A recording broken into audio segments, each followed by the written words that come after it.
Welcome to the Disability Adventures podcast. I'm Andrea Anderson. And I'm Chip Dodd from Team Disability.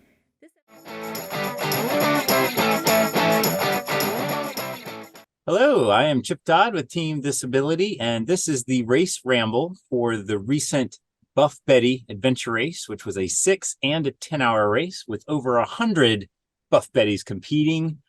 And I am here interviewing Andrea, who did very well in this race, and she's going to tell us all about it. So, Andrea, first, what is your history with the Buff Betty? Like, how many times have you done this race? Oh, actually, I think this is the third time. I did it in 2016 and in 2017. And I was a pretty new racer then. And I think both times I got second place. So a few years later now, and finally it was on my calendar that I could actually make it to it. So it's kind of exciting to do it again. You know, this year it was at the Shenandoah River State Park. And that was also the same place that it was when I had done it years past. So I'm somewhat familiar with that park. But it had been a while since we'd been there. And it also is a lot like James River State Park. So I kind of confused those a little bit in my head. So anyway, it was a little bit familiar, but it was really great to be back there. And obviously really great to be racing an Adventure Addicts race. They just do such a great job. And so it was exciting that I got to do it this year. Tell us more about the park. Shenandoah River State Park, like generally, where is it? What's the terrain like? What's the river like? What's the river like? I don't think anyone likes the river this year. Yeah. So it's in Virginia. It's about 4 hours northwest of where we live in Virginia Beach. It's in the Appalachian Mountains, and it's got some it's got some elevation. So the features are nice in that they're kind of obvious, a reentrant. You can tell it's a reentrant usually. On the north side of the park is a winding river, the Shenandoah River. And it's a pleasant river. It's nice and clear, and it's got neat shelves. It's crystal clear. You can see the rocks underneath. And this year it was super, super shallow. I think, there's no one that could have made it without having to get out of their boat and push it for at least some of the time. I want to say I probably got in and out probably 10 times, maybe a dozen times, and such a time sucker. And of course, you get your feet wet, and I was in a kayak, so getting in and out just felt a little bit clunky. It was probably pretty difficult too. I saw teams, if you were a two or a threesome, you were in a canoe, and they were having a little bit of a hard time coordinating getting back in. So sometimes getting out and getting back in is not as easy as you might think. And the rocks are slippery, right? Day. Oh yeah, it's totally slippery. Yeah. Lots of slips and falls. And yeah, I think as I was watching people coming down through there's quite a few people are slipping and falling and cussing a little bit. Yeah, and so the 6-hour race had a shorter section of it, and the 10-hour race had a longer section of it, which I just kind of was dreading. I kind of figured that would be the case. And but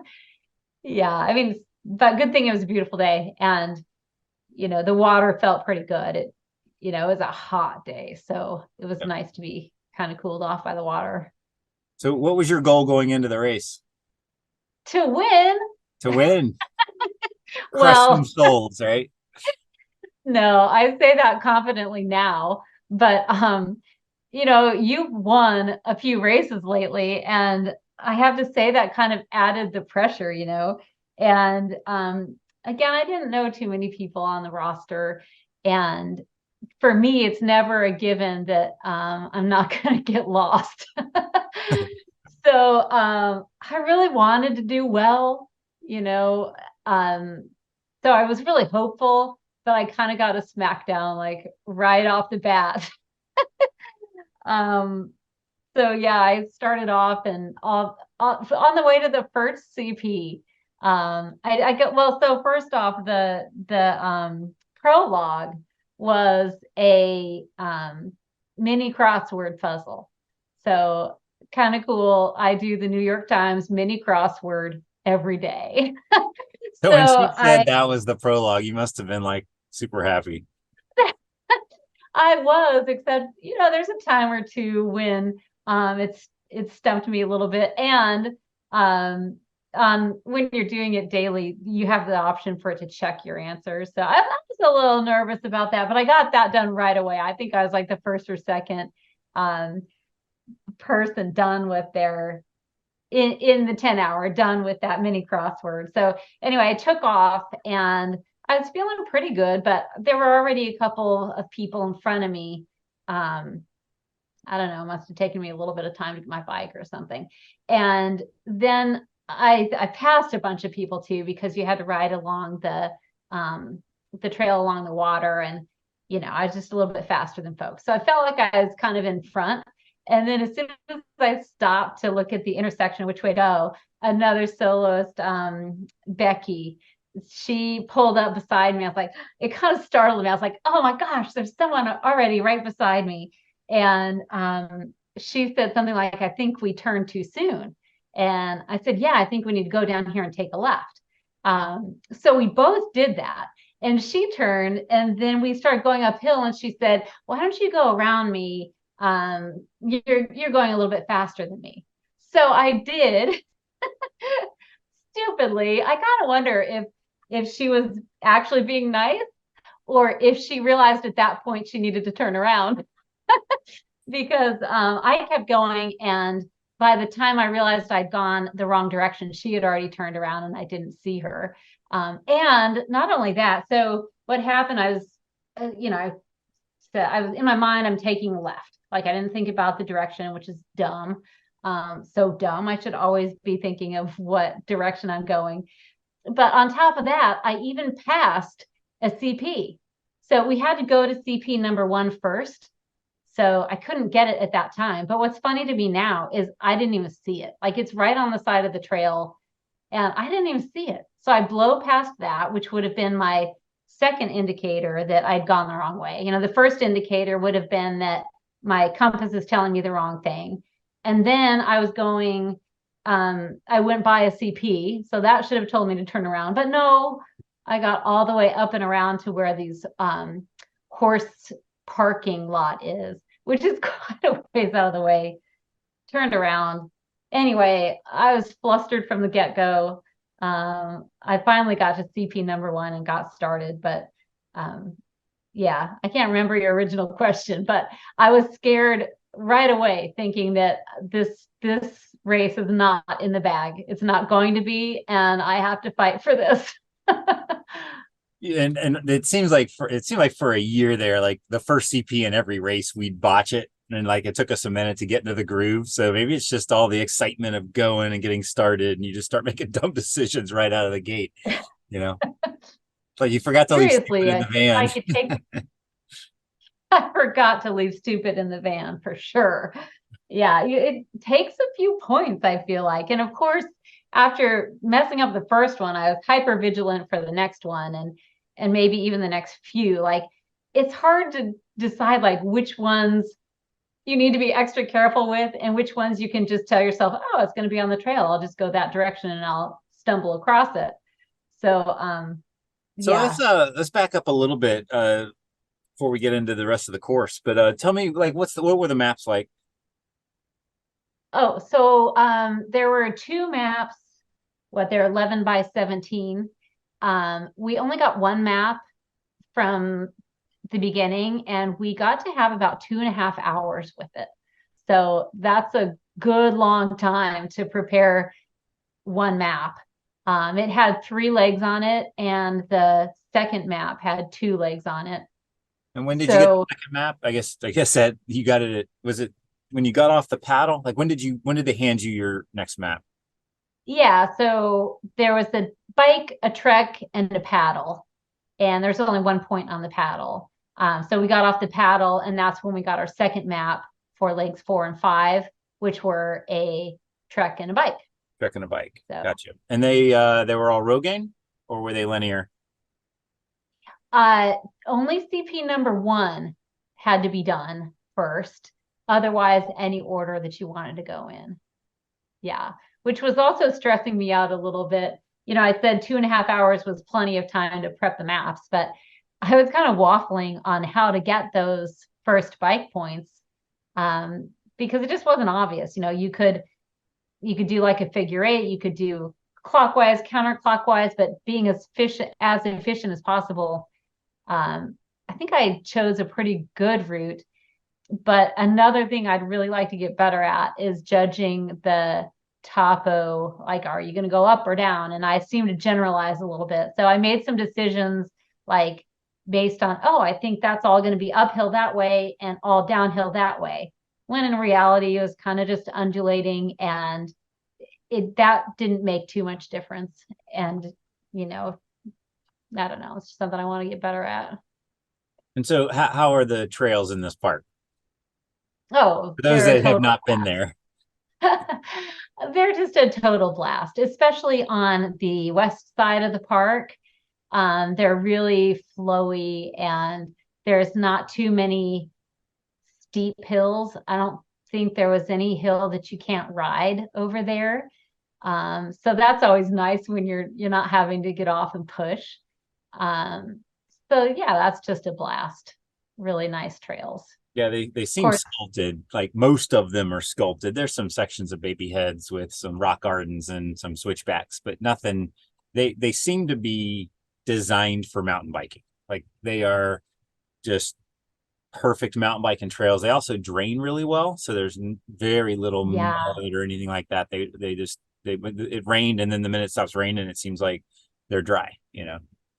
Yeah, no, there were no trees down on the trails. There's no mud, nothing you have to carry your bike over. That's really nice. The east side of the park has a little bit more challenging trails.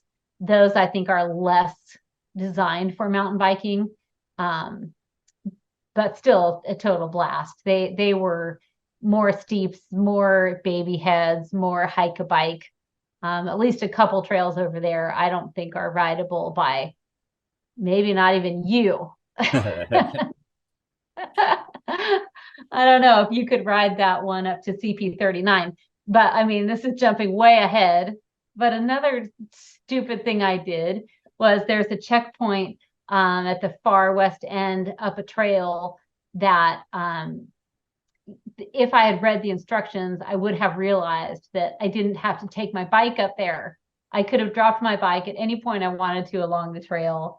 But no, I thought just like all of the other legs and points, and I didn't think there was any specific rules to any specific points. I took my bike all the way up there, and it's a trail that's not even worth taking it up there, because when you're coming down, I mean, years ago, I wouldn't have been able to ride it. I remember thinking, who would ever ride down it? So it's kind of cool that I did take my bike up there, because I did ride it down. And it's a rocky, chunky mess. Like it's not a fast downhill whatsoever. But I'm proud that I could ride it, but so stupid that I took my bike up there. I'm sure it took me extra time. So yeah, I think when somebody asked that question at the race brief, and Michelle said you got to take your bike to every point, I think what she really meant was, you can't like drop your bike and go run around and get 3 points on foot Rogaine style. Like she wants you to actually ride the trails. But I don't think she meant like to attack a point. Like you're not bushwhacking with your bike to go to the point. You can leave your bike and then walk in, get the point, come back out. So it was a little bit, we should have had some clarifying questions, because that was, some of those. Well, I did ask the bike. Yeah, I did ask a clarifying question because I wanted to bike whack from CPs 2 to 3. And so I did ask, something. And she's like, well, you just have to take your bike with you. So for that CP number 3, I had planned on dropping my bike and, grabbing it on foot and coming back to my bike on foot. But instead, since she'd said that, I took my bike with me. And again, it may or may not have saved any time Right. because the trail intersection wasn't too far away, but it worked. So I don't know. Well, it's Still cool that my she fault for designed the not reading course. the instructions. Right. It's cool that she designed the course in such a way that there's lots of different course strategy, because that's part of navigation. Is not just going to get each checkpoint, but like, should you go clockwise or counterclockwise or cut across? And so it's nice that she gave you guys that leeway. You're allowed to cut across if you want. You didn't have to stay on trails. And that it's always nice because it kind of breaks up the teams and it's not just an ant trail, you know. Yeah, and I think, the Buff Betty, one might think that it's like an easier race because it's for women and women only. But I would argue that I think Michelle does an excellent job at all of her races of making it accessible for people who are just getting into the sport, but also challenging for people who've been around a bit. So there were definitely some points off trail, and even some points that she made 2-pointers. So if they were points that were worth 2 points, it was either because they were further off trail or they were navigationally a little more challenging. So I would say, I mean, it's a real race. Yeah. It's pretty challenging, and like you said, having that component of strategy, that's just so fun. And even at an entry level, the strategy of what you go for and what you don't, it's a lot of the fun of the race and can make or break, your placement. Absolutely. Okay, so you're done with the bike. So then you said you went on trek. What was that trek like? So the trek also was quite challenging to me. I made some errors there too. And at that point, I wasn't really sure where I was in the mix. I just knew I wasn't in front. So I felt like I had to hustle. Um, and it's a lot easier to have that sense of urgency when you feel like someone's right behind you.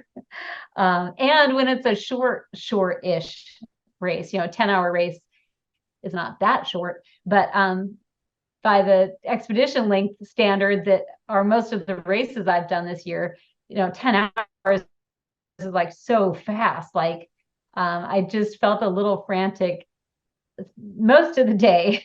And that probably didn't lend to me making good decisions. But most of the trek was in kind of some of the same area that we had biked in, but there was no real reason to use the trails. Like if you tried to use the trails, you'd be putting in a lot more distance. So it was a lot like a traditional O meet. And the maps were 1 to 15,000. So that's, it's kind of a medium scale. And, it was a lot of, like I said, off trail navigation, a lot of bushwhacking, and fun. It's amazing to me always that when you have a bike section and then you go back to that same section on foot, you can't really tell you're in the same place. Like it just feels like a whole new park. Like you just don't recognize it when you're doing different disciplines. So I mean, here and Especially if there, maybe once or twice, I was like, oh yeah, that's where I am. especially if you're on trail one part of it, and the next you're doing orienteering, just going point to point. And yeah, it's like woods is you could be 10 meters off and the woods look completely different than they did earlier. Yeah. And at the end of that, though, I have to say, oh, you know what? I'm confusing legs. I'm totally wrong about that.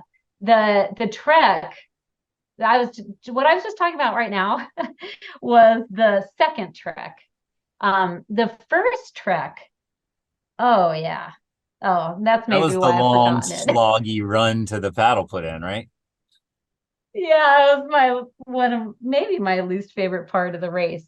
And once again, I did something dumb, but I left the TA, and the primary purpose was for you to get over to the paddle put in.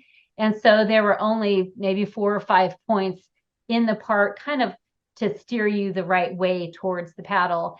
And they weren't that challenging, except I just totally blew by one. I got number 10 and I'm just going along. And I don't know why. Maybe I had my thumb over it on the map or something, or I don't know. In my mind, it was an easy one. And I probably just discounted it. And I was already thinking ahead to how am I going to get the next one? Because the next one, there was maybe a short section that could have been bushwhackable.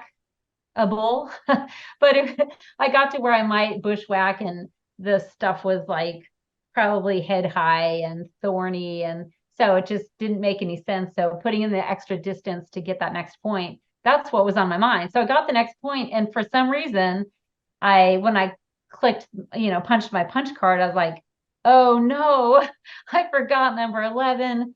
So I went clear back around, had to run and say hi to everybody No. that I'd tried to pass. Did you like see the other lead soloist? Like you're passing them going the wrong direction? Oh, you got I that would must have been a have. walk of shame. Yeah, I must have seen them because once I got all those points, um, Maria and Becky were right in front of me. I could see them. They were probably 200 meters ahead, and I wasn't sure if they were the ones in front or not. I think there was one more in front of them, maybe I think Chelsea Alex, I think or she was Alex. also up there. There's four of you that were very close together. Yeah. So anyway, I somehow I I squeaked out of that. Like I just made enough mistakes that I feel like I should have had a little bit more consequence for them all.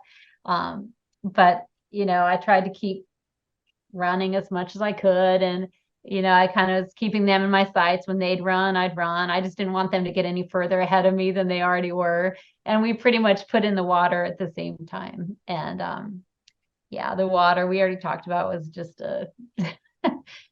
just not the place to push the pace, because I I'm not that fast a paddler, and I wasn't very fast at getting in and out of the boat to push it along. And I'd see Becky going up ahead and she'd float right through. And when I get there, I didn't float right through. Like, how Oh, did she do no. that?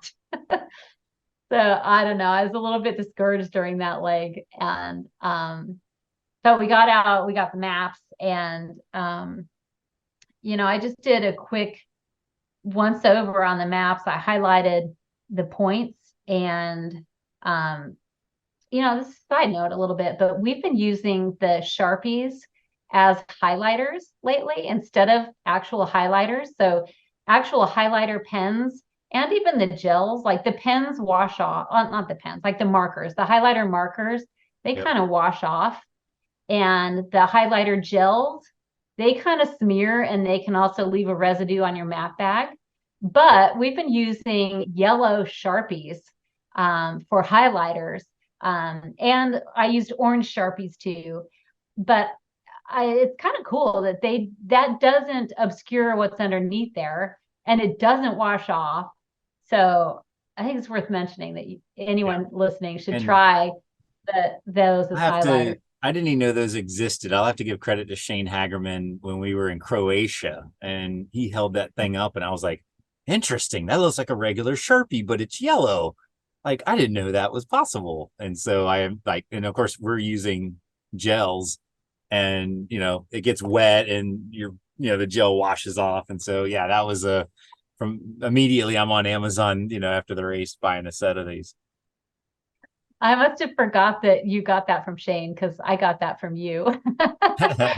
So So wait, yeah, let's go back to the paddle for a we're paying second. it forward.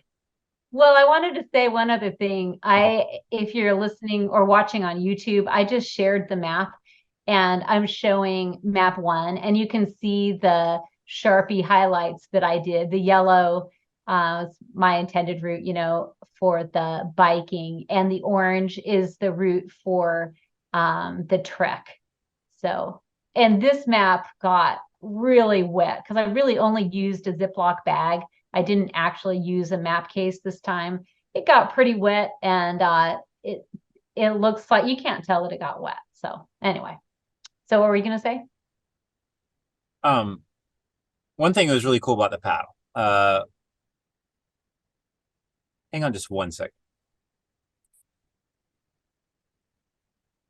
So from a dot watcher standpoint, you did that first bike section and the prologue and all that, and everybody was row gaining around and all this stuff. And then towards that track, it's a little more linear, like you said. You kind of just needed to get from the TA to the paddle put in. And we see all four of you all really, really close to each other. We're like, this is awesome. Like, from a dot watcher, like you want it to be close, And you guys, there was four of you. What'd you say? It was Rebecca, Alex, you, and what was the other girl's name? Maria. Yeah, Maria. It was the four of you, and you were leaps and bounds in front of everybody else, like just super far. So it was like, okay, here's our lead pack, and you guys are running, and you're getting on the water. It looked like you're right there at the same time, and then the whole time you're paddling, you're very close to each other. And so I was taking all the video, and so I was waiting at TA2 or whatever for the 6 hour because I could see you guys coming. And as I tried to video you guys going by, you were literally like 50 meters apart. Like you could probably holler up and talk to each other. And it was really funny. Like I was like, hey, how's it going? Or something like that. And you're like, oh, I already screwed up a bunch of points and all that. And I was like, but you're doing good. You're in second place. Like the leader's right there. And you're like, I know, I'll catch her.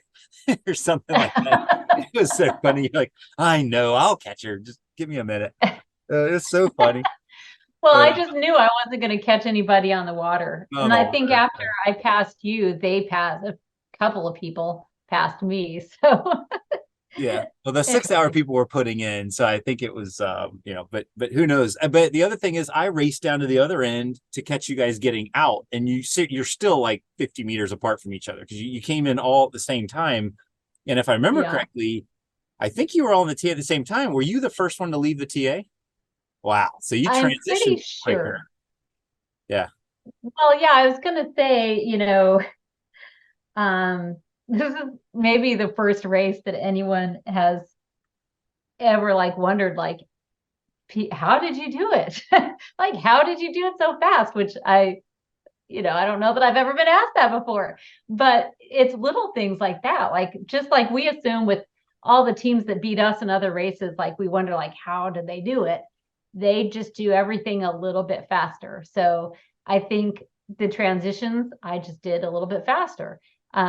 We all sat down at tables and I sat down, like I said, I just highlighted the numbers and I thought, they're looking pretty comfortable. Like they're going to take a break here or something. Like, this is my chance. Like, I got to go. And I was thinking there's no real reason to be, too into the math right there because it's a trek section. So I feel like the treks, you have a little bit more time to decide where you're going to go, as opposed to when you're biking. It's hard to look at the map and bike at the same time. But when you're trekking, it's a little bit easier. And I did, assess that, the points generally are going this way, and it doesn't make any sense to do many of them out of order. So I think I did the first one out of order, but then the rest I just came around and that's the trek that I was talking about earlier that was primarily off trail and pretty challenging. But I didn't see anybody during that trek. And when I was talking with them afterward, I don't think they did either. Like, there was enough space between us during that trek for some reason that none of us saw each other, or we made different choices. And I know I made mistakes. So every time I made a mistake, I just assumed that someone passed me because they went the right way. So there was a point where I was trying to attack a point by going down the spur. And since it was kind of open and I was just following the spur, I didn't give it any other thought. I didn't look at the map or the compass much more. I just started running down the spur. Well, right. I should have noticed that the spur was angling a little bit and I didn't realize that. I was trying to keep the reentrant on my left and I did, but that put me off onto the wrong spur going down. So anyway, I expected to see anyone right in front of me that whole time. So that kept me going. And I didn't know where anyone else was until I got to the last transition. And there were a lot of bikes there, but I just figured I wasn't in first. And they weren't really expecting me, but no big deal. I didn't think that was an indicator either. I'm like, well, where am I? Who's ahead of me? And they're like, oh, you're the first one. I'm like, Whoa. oh, how awesome. And then, I kind of made that really fast. I didn't take anything off. I didn't change my shoes at all the whole race. I think that's, it's like those little things that just totally add up to time here and there.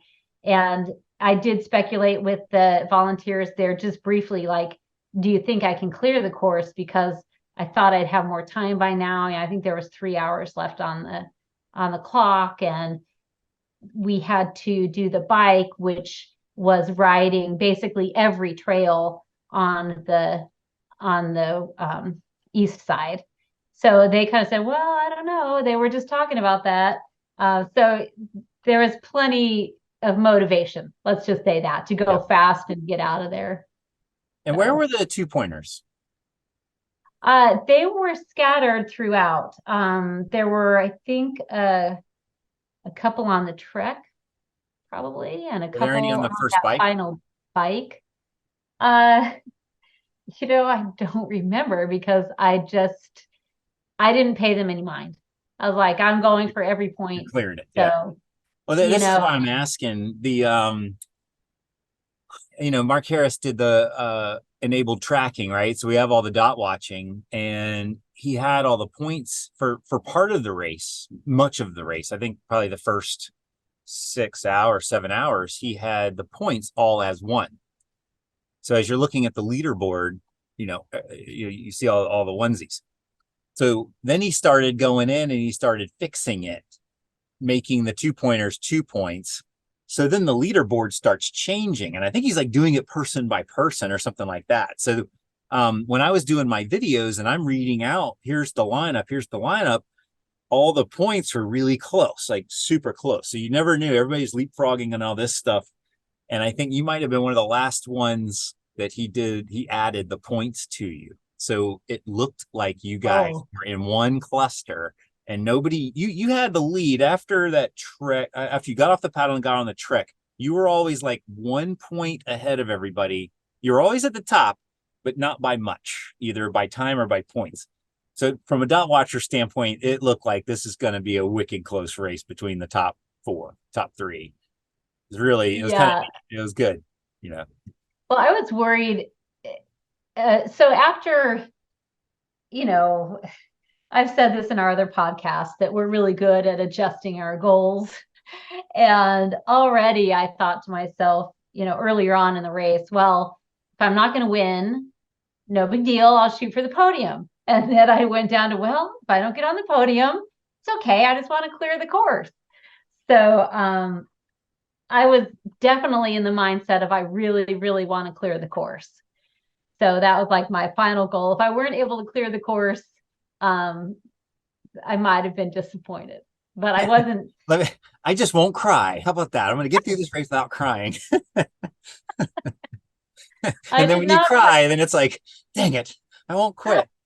Yeah. I did not cry this race, but I might have felt like it once or twice. When I realized I skipped number 11 on accident, that could have been a tearful moment. But the race was too darn short to get too upset over anything. Right. So, but I will say, and we've said this before too, it's totally different strategy, not even strategy. I mean, kind of like if you're clearing the course and you think you can clear the course, like you don't have to think about which points should I go for or not. Right. The only thing you really have to think about is how to get them most efficiently. So, you're trying to minimize your time, not maximize your points, which is just a slight different strategy. But yeah, I mean, it was pretty exciting. I got on the bike, I got out of the TA like super fast.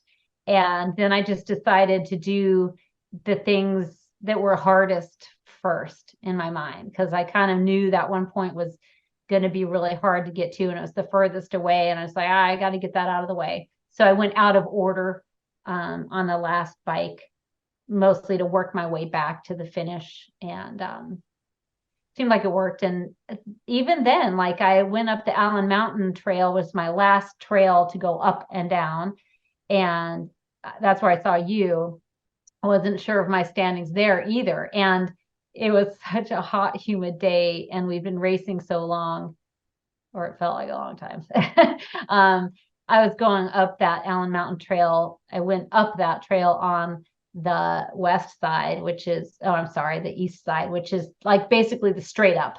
You can go straight up on one side, or you can go windy way up on the other side, which is more rideable. But I thought, well, I want to have more fun going down, and there's points over there to get. Anyway, I don't know if that was the right decision, but when you saw me, I was really hot, tired, thinking I got to make sure not to bonk. So I was kind of going slow, taking a breather here and there, and And you were finally got it. pushing your bike, like you weren't pedaling up, you were pushing up and taking No, breaks. And I remember because like I was trying to do filming, but also I knew I didn't want to get in your head, and I didn't want to, if I'm talking to you, I'm distracting you. So I kind of hung back 50 meters, just kind of kept an eye on you.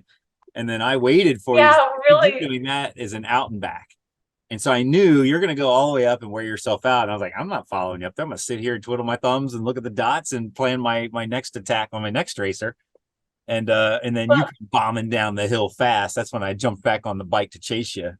And that ended it up good. really, it really would have irritated me if Yeah. you were filming me while riding up the hill and I was walking up the hill. That would have irritated me. But I'm not even sure that you would be able to ride that ride, It's all hard. that trail all the way up in one go of it. Have Not at you ever?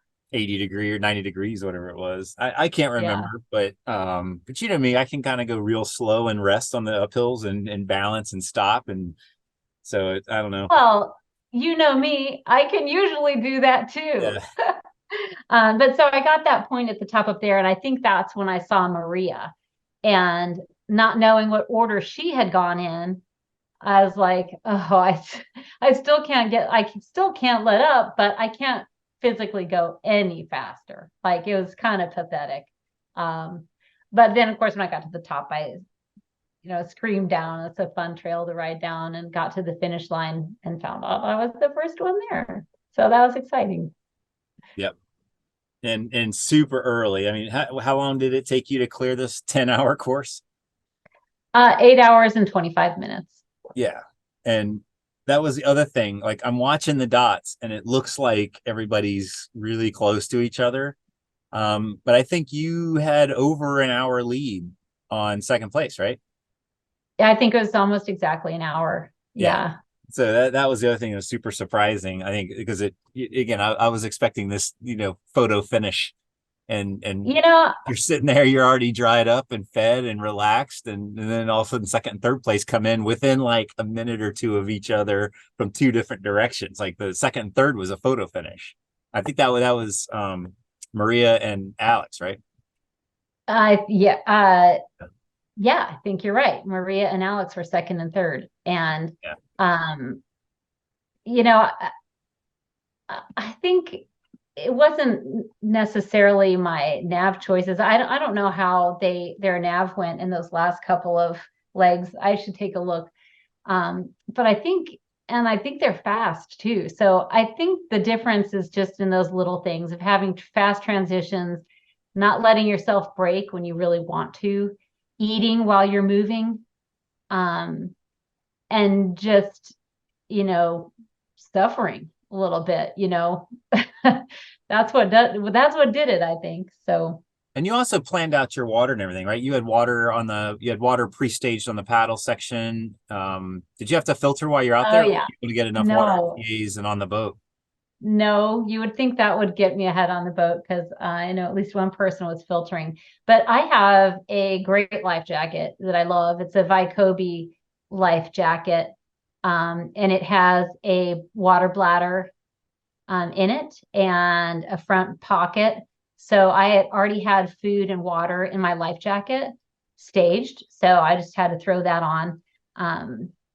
And I had a full 2 liters in my pack and a water bottle for that first 2 legs, which I went through probably half of that. And then when I got off the paddle, I tried to drink everything that was in my life jacket, came pretty close. And I put my pack back on and I didn't refill there either. So there was enough that I thought I could get by. And there was one time towards the last bike leg where I stopped near the campsites to fill up my bladder because I'd finally gotten, actually, I didn't even fill up the bladder. I just filled up my water bottle. So it was nice. I don't know that I had to take my pack off except for the one time to take off or to put on my life jacket and, after the boat. So I think it's just the little things that just surprisingly, I think, add up. Yep. The other thing is there was a huge storm coming, lightning, thunder, wind, crazy.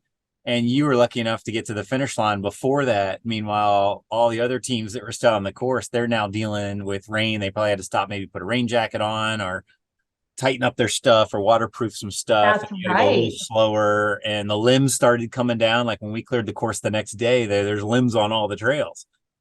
Yeah. Yeah. So luck was in my favor too. Yeah. Yeah, because it would have taken me longer to get those last few points if it had been raining like it did. I mean, there were some loud thunderclaps. I mean, it was, Yeah. it was quite the storm. It came and went, what? It took maybe half an hour for it to come and go, though. Like it Yep. was sustained for a short time. Yep. Yeah.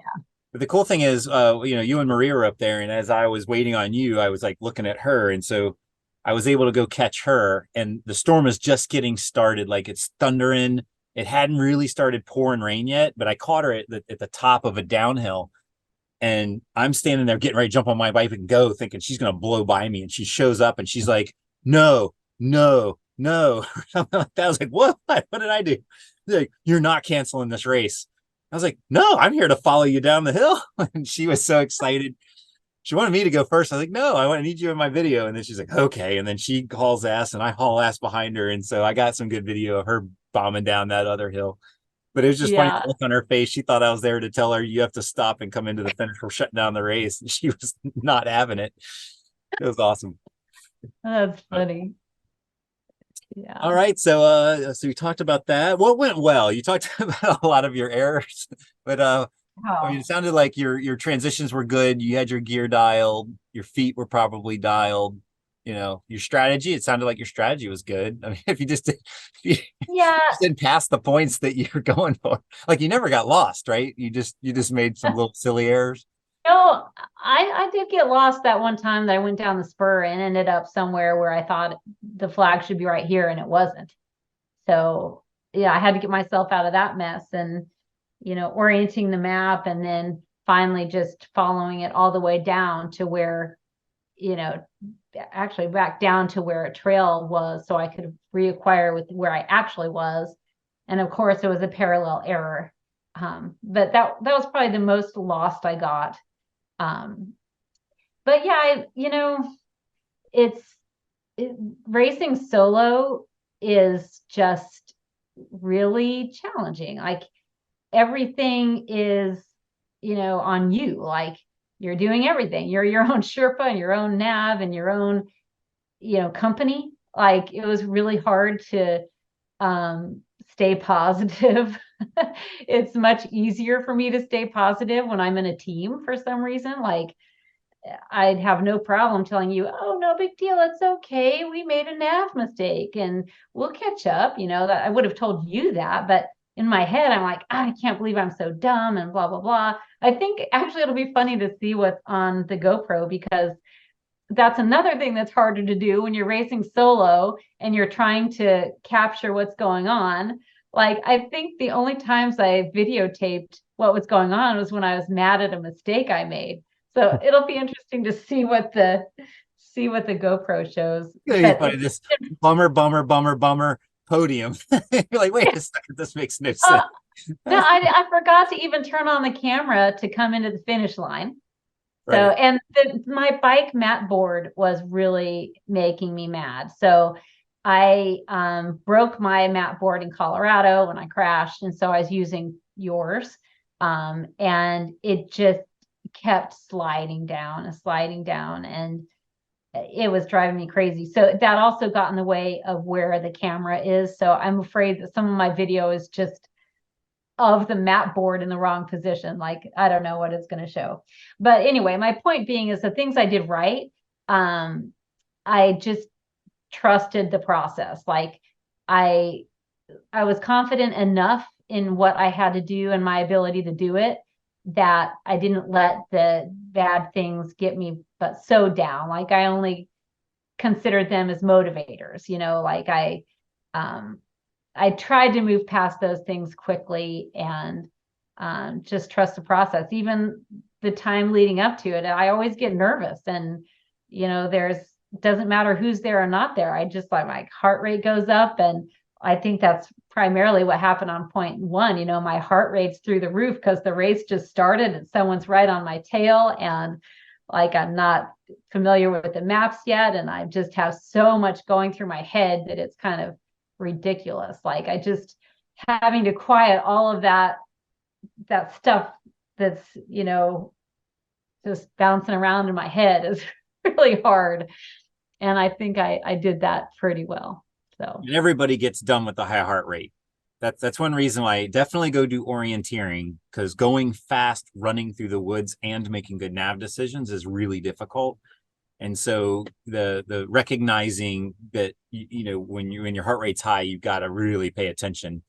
And again, we try to keep our podcast a little bit educational. So when you say trust the process, let's get into that for people that are maybe new to navigation and they don't know what the hell the process is. So let's talk through that. Like how do you use all your available data and tools to make good decisions so that you don't make errors?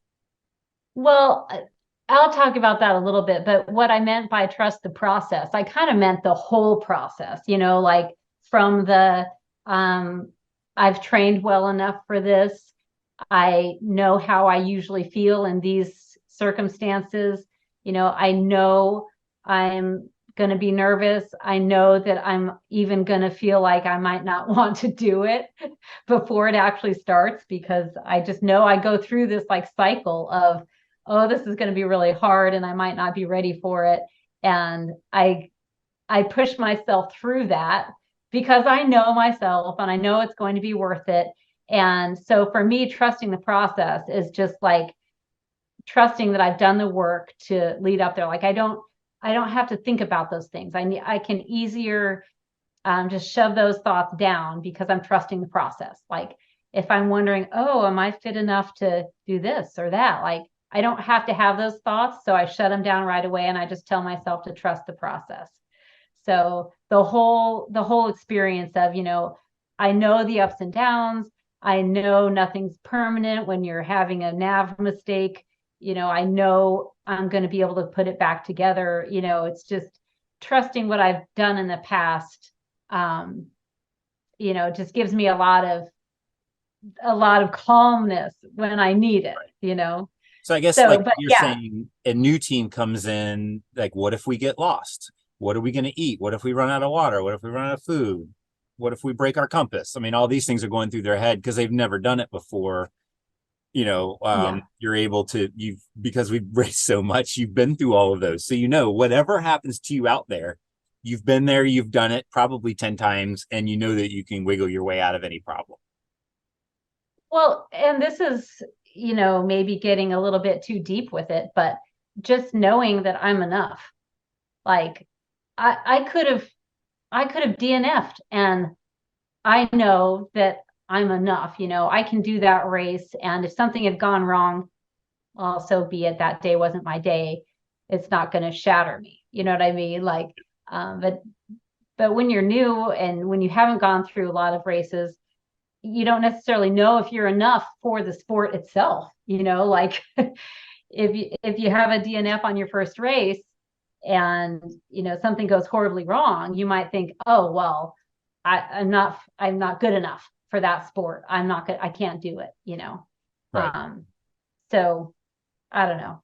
I know I'm enough is what I'm Yeah. trying to say. And that makes a lot of sense, and I think that's good for the newer racers to hear. Because there were some people that retired in this race for whatever reason. I think there was a couple injuries, and some people that just said, "This is not for me. I'm done." And their other teammate kept going on, and they end up at the TA. But I guess the thing is with adventure racing, and maybe it's with any sport, it's like just because you don't think you're enough, try your best and go as far as you can. Because the idea is that Yeah. once you've gone 6 hours, then the next race you're like, well, you can at least go 6 hours. So now let's go 10 or 24 or 3 days or 10 days. So like we've done some of these big, long, crazy, huge races that are 7 days where one leg is 72 hours. And so we're like, once we've done that, it's like, what's trekking for 12 hours? That's nothing. Paraguay, we trekked for 74, and it's really it's that incremental pushing your limits where whether it's trekking or biking or paddling or whatever. For the newer racers, just know that we had those exact same anxieties, but we just kept pushing the limits a little bit. And once you've pushed the limit, everything prior to that limit's easy at this point. Yeah. So like we're literally going into Africa Worlds. It's a 10-day race. We've never raced 10 days, but we know seven's a piece of cake. So how hard can 10 be? But again, we've got a lot of experience and we have our systems dialed in. So we can do a 7-day race and not have all of the problems with the tummy issues, the blisters and all of that. But it just takes a lot of experience, like what you're talking about.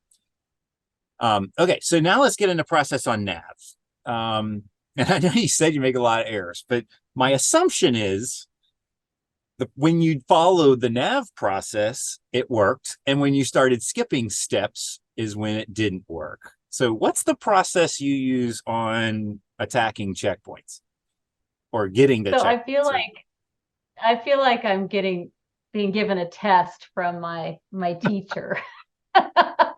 Because we all know that you can answer that question better than I can, and Women you have don't want to be taught me. mansplained stuff. So let's hear it from the top female competitor at the Buff Betty. Well, okay, I will tell you what I think the method is, and I will say that the method is pretty much the Chip Dodd method. um, but so yeah, where to even start? So, obviously once your maps are ready and you're ready to go, I think, it's just key to put all of the pieces together if you can. And I think that's what's challenging. Like I tend to favor one or another, but if you're going for a checkpoint, you should be considering, let's say you're at an intersection, you're going to verify what direction of travel you're going. You're going to look at the topo and you're going to make sure that it matches what it should on the map. You're going to potentially use your altimeter, which I didn't at all this time. And But just because you didn't use the altimeter doesn't mean you didn't take elevation into account. So like if you come up to an intersection, you're like, okay, I need to turn to the west. You would also look at the map and say, and I should be going uphill or downhill, right? yeah, of course. Yeah. So the only other additional thing is how far am I going to be going, whatever direction I want to be going. And so those four things, if every time you're at a decision point, you have those four things in your head and you put them all together at the right time, it's going to be perfect. It's going to be great. But like I said, sometimes, I tend to favor one over the other, or I think one is more important than the other. And it's really not. Like that time I went down the wrong spur. I should have also been looking at my compass. I was paying attention somewhat to the features, but I needed to put it all together at once. And So yeah, so you didn't, you're kind of describing, I think what they usually call a handrail. So as you're navigating, you're also paying attention to handrails and backstops. So I guess what you're saying, you were following your handrail, which was the reentrant, but you kind of put down the compass and didn't pay attention that your handrail is like curving when you didn't think it was going to curve. but I'm telling you, it's at the price of speed for me, because I feel like it takes time to look at the compass and the map and the terrain and everything you're supposed to, and keep all of that in check. Whereas if you're going faster, it's just easier to forget one important thing. So I feel like I'm a slower navigator than you are for sure. especially when I'm paranoid. So I felt a little paranoid this race because, like I already said, I got totally off track on the very first checkpoint. So if that doesn't make you paranoid, I don't know what does. But the paranoia, made me be hyper vigilant to a lot of the things when I didn't really need to pay attention to all of the things. But you don't necessarily know when you don't need to or not. Like a few times I'd be like, okay, it looks like I've got to go down the trail, 600 meters, and I've got to notice that there's going to continue to be a drop off on the left, and it's going to curve around to the northeast, and then I'll be there. But really, all I needed for a lot of the checkpoints that were right directly on the trail, I just needed to know to go right on the trail, and I would have biked right up to the point, and I might have gotten there faster because I wasn't being so Right. hyper aware of everything.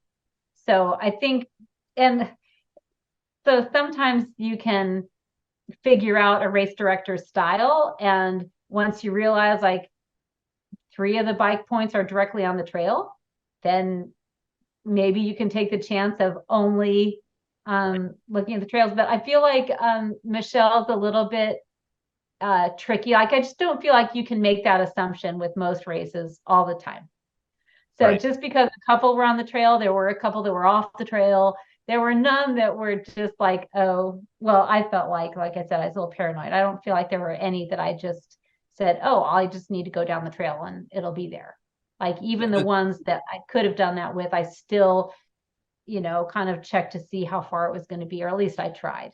Right. And the good thing is, and you didn't mention this earlier, but Mark Latanzi did the maps, and anybody that knows Latanzi knows that he's meticulous, that his maps are good, and the trails are going to be very accurate. And so it seemed like you could trust the map. So I guess, for example, like if you want to kind of relax your brain, you're going from point A to point B on these squiggly trails. Instead of paying attention to every turn, you could, if you figured out where the minute the trail turns to the southwest, I need to start paying attention. Then it means as long as it's going northeast, I don't care about the turns. I'm waiting on the compass to say southwest, and then I'm going to pay attention, right? So that, I guess that's what you're saying, is if you can find those known locations, whether maybe it's a reentrant crossing or a bridge or a high point, you can turn off your brain and just trust the trail that I'm going to go until I find the high point. Did you do a lot of Yeah. that? So you did touch on something though that, the well, how am I going to say this? I really want to encourage any women who did this race to, of course, race more and race more races that are not just for women. And I think a couple of things that made this race potentially, um, more successful is that the maps were magnetic north maps. So we didn't have to worry about declination. Oh, Usually you have to worry about declination. Um, and, Mark Latanzi made the maps. So like you said, they were excellent maps. And I don't recall there being many circumstances where something in real life was different than on the map and vice versa. And the one time that there was, Michelle gave everybody a heads up that the pollinator trail, it's not on the maps, but it's actually in real life. So that was the only time that there was something like that. So I would say the next level challenge is probably a race where your map is not true north and is not as perfect. Because I just want to say, most races, there comes a time where you have to decide what you're seeing in real life. Is that on the map or not? And that's like another level skill, I think, of being able to say, like, well, there's supposed to be a trail here, but it's not. There's no trail here, but the topo matches, so it must be still the way I should go. You know what I'm saying? Like that yep. didn't happen at all during this race. And there's probably other races like that out there too that are just that perfect. But I feel like, you know, kudos to adventure addicts too. Like they just it's perfect to a T. It's a good race to a good entry level race, but then like I was saying, like the next level up is probably if any women were afraid to do any other race directing race directors race somewhere else, that might be the only thing that you might not expect is the declination and then not such perfect maps. Right. So, And when you say declination, just for people that are new to this, it's when there's a difference between magnetic north and true north. And I think around the area of Shenandoah State Park, it's probably like 10.3 degrees pulling to the left or pulling to the west. So it means when you're attacking a checkpoint and you dial in your compass, if you follow the magnetic north, you'll be 10 degrees off. And if you're going in for 100 meters, that's a big distance where you could miss the point. So there's right. special compasses that have the little thing that you can declinate it, which just it corrects for that 10 or 11 degree pull to the west. Yeah. Which I highly recommend. Get a compass that you can declinate. Yes. Because it's just one more thing to think about if you have to think in your head, oh, I need the needle to be 10 degrees to the left every time I want to go that direction. I don't know. It just get a declinatable, is that a word? Compass. And the other Anyways, yeah. thing, another trick, and you mentioned it twice, but I think we should dive into it a little bit. When you talk about measurement, how are you measuring on the bike and how are you measuring it on foot to know if you've gone too far or too short or whatever? Yeah. So I have an odometer on my bike. And on foot, I pace count. Sometimes I do by minutes past when I'm trekking. This time, though, I did some pace counting. I didn't do much timing at all. So mostly pace count. And I never used a tool. So a lot of scales are like kind of standard and you can buy a map tool for like a 1 to 24,000 scale map. But we didn't have a 1 to 15,000 scale map. And I could have made my own, but I didn't. I just kind of eyeballed it. So in another race and maybe another scale of map, I might have made sure to have a tool or make a tool or something so I could be more exact. But I never got too exact this time. And how would you make the tool? I would either cut it off of the map itself, or put a piece of paper next to it and make tick marks. And Make the tick I mark. think one time we used your laminating cards. They were like business card laminator little card things that were sticky, so you could put the tool inside that and stick it together, and that worked really great. I don't remember what race that was for, but I think it was an odd scale. And we're like, well, we need a scale, and so we just cut it off the bottom of the map and we put it in between that stiff laminating pouch, and it worked great. Yep. Yeah. It's like some race directors, they change the scale because they want the map to fit perfectly on this piece of paper. But now it's like 126,500. And it's like, shit, all my map tools don't work. And so it's really nice when race directors either do 150, 125, 124, or 110, because those are the scales that usually the tools have. And you start getting into this wonky stuff, it makes it a little frustrating. But yeah, you can cut. Bottom of maps usually have a scale. And then other maps on the side, they have the UTM grid. Sometimes the grid has tick marks for every 100 meters. So you can just chop it off the side or chop it off the bottom on one of your maps. And they're usually write in rain paper, but it is nice to have the lamination, or you get packing tape. You can put packing tape on both sides and smash it together, and that'll get you through the race. Another thing, a trick that if you don't want to have to build a map tool that goes up to 2K or whatever, since all the adventure racing maps, or at least ones done by real race directors, they're all in meters. And so the idea is if it's 1/15,000th scale or 1/15,000ths, 1 centimeter is 150 meters. If it's 1/25,000ths, 1 centimeter is 250 meters. You just kind of change the zeros. Latanzi taught me that. Blinding flash of the obvious. It's metrics, Chip. It's all just take off a zero or two. But either way, usually compasses have a centimeter measurement tool on the side. If not, buy one that has centimeters, and then you can use centimeters to figure out, you got to do the math in your head, but that's another trick for these weird, wonky scaled maps. So I said I didn't get too granular with the distances, but I did eyeball some just because it gives me a lot of peace of mind. Like when you say, have I gone far enough or not? Like sometimes your idea of time passing and distance passing is relative to how tough the terrain is. Yeah. So if you're pace counting, it keeps you honest, I guess is what you're saying. What I'm trying to say is, and it keeps you from like panicking when you think I should be there already, or, I definitely overshot it, so. Or you see a trail that you weren't expecting. Like, you're walking down the trail and you're expecting an intersection with a trail to the right. Well, one pops up. If you're not measuring, you might take the trail. Meanwhile, if you were measuring, you'd know, whoa, I haven't gone far enough. I needed to go 300 and we're only at 150. There's no way that that's the correct trail.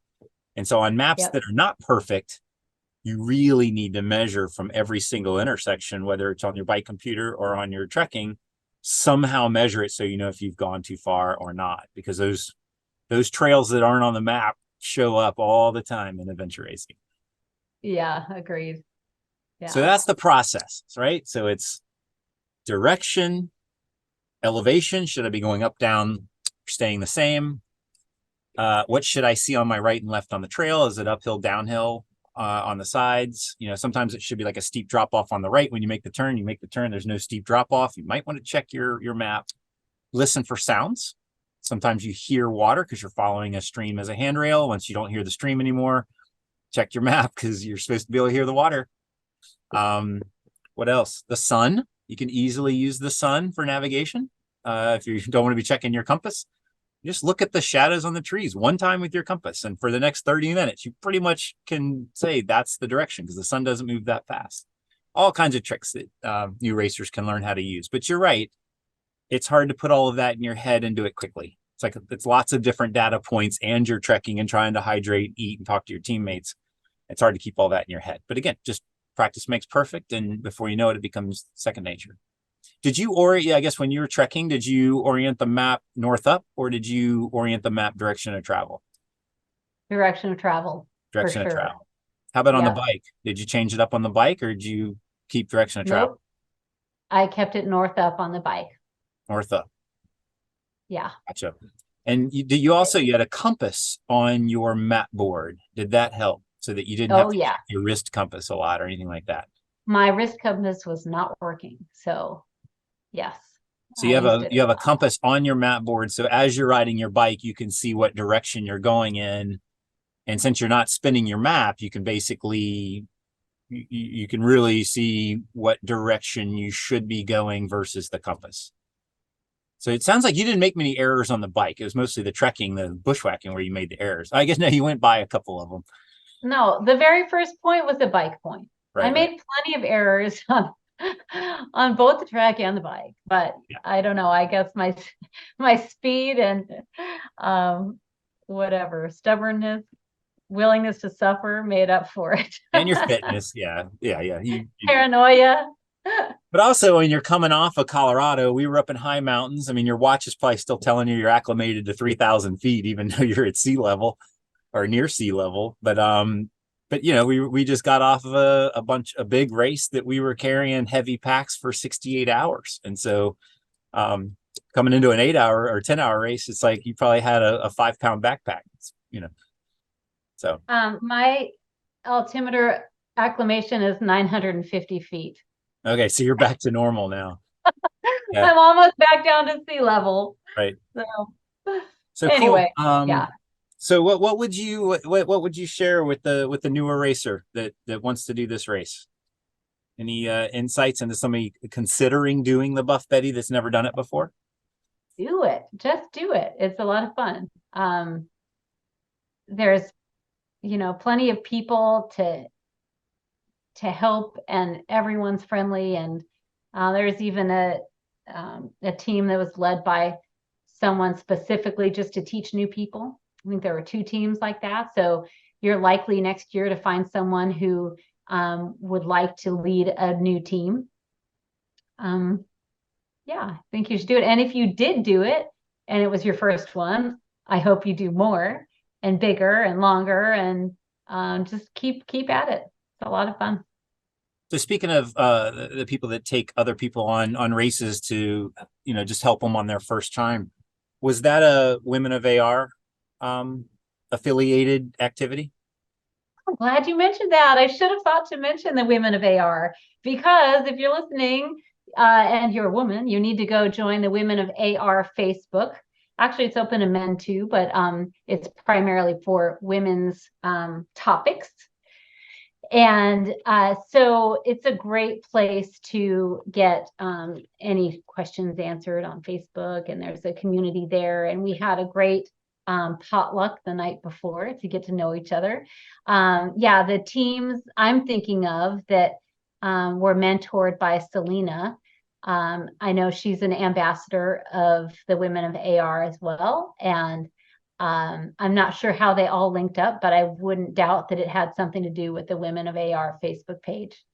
And yeah, it's a great resource. And then people were using that for like a teammate finder too. You want to do your race, you want to find another female to race with. That's a good place to do that. Mm-hmm. I think also Burf Barf, I think that team is one of the ambassadors for Women of AR, and I think they also take new people on their team too, right? I think so. I mean, I think as far as the ambassador program goes, it's new. So it'll be fun to see all of the creative ideas of how we get new people into adventure racing. So I'm not sure what plans are, in the works, but I do know that they have definitely mentored some new folks. Nice. So a little bit more about Buff Betty. So you're gonna have your video that we're gonna put out from your experience. Are you also gonna do a navigation training of any type on this race? I'm thinking I probably will. I made a video, was it last year or the year before? Anyway, I made a navigational video, kind of instructional video on a year that I wasn't able to do it. So now that I've done it, yeah, I think I'll be making a YouTube video on probably things I could have done better. And what Specific to YouTube channel navigation. what YouTube channel would people find that? Chip, you're killing me. Killing you. Oh, Disability Adventures. Disability Adventures. And then also Actually, I think our YouTube channel is Disability Racing. yeah, I think it Our is. podcast is Disability Adventures. YouTube is Disability Racing. And I think Facebook is Disability Racing as well. Yeah. So be looking for those videos. Also, my role as a volunteer at this Buff Betty, I was trying to video the entire race and capture as many smiling and frowning faces as I could on both the 6-hour and the 10-hour. I'm going to be putting out a teaser for that in the next couple days. And then also I've got like a full length version of that because I got a lot of really good footage of teams doing stuff. And a lot of people use these videos to prepare for a race. Like if they've never done the Buff Betty, they can watch the video and they kind of get a feel for what the Buff Betty's like and the type of racers that are there. I think right now it's about 45 minutes long. So it's kind of like a grab a cocktail and lay back and watch it on YouTube, like instead of Netflix.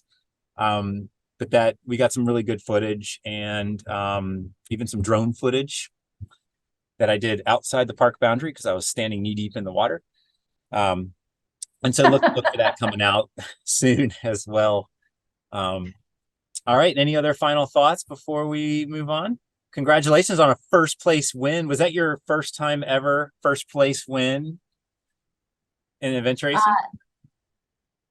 Definitely as a soloist, I think so. Yeah. Yep. Well, congratulations. Cool. There's a lot of tough competition out there. So even though you had your errors, you corrected quick and moved on, got rid of the head trash, pushed hard and crushed it. Congratulations. Thanks. All righty. Thanks for the race ramble. Thanks for listening. We hope you enjoyed this podcast. Please take a moment to leave a rating and a comment. If you have a question for the next mailbag segment, call 757-354-4795 and leave us a voicemail or a text with your name, city you are calling from, and your question. To find additional content, including the video versions of these discussions, you can search for Disability Racing on YouTube, Facebook, and Instagram. We hope this podcast inspired you to focus on your abilities and plan your next adventure. See you on the trail.